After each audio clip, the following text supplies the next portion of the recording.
So, ayun na nga guys, naisipan kong iluto ang karne ng pato. Minarinate ko siya sa bawang paminta at lemon juice. Ayan, may kosmekos. Halo-haloin lang guys. Para kumapit ang sarap niya. Ayan. Habang naka-marinate siya, nagkiwa ako ng patatas, ng carrots at ng bell pepper at prinito ko siya. Sauté lang guys, mabilis ang prito ng patatas at ang carrots. Habang piniprito ko yan guys, nilalaga ko na rin pala ng time na yan yung karne ng pato para lumambot na siya.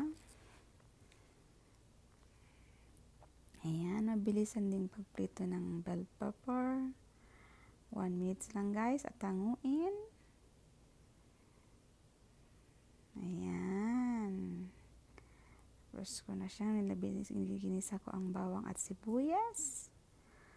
At nilaga akong pato, karning pato, duck meat, at nilagay ko rin ang liver ng manok.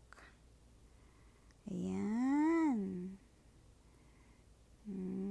Apritadang karne ng pato guys.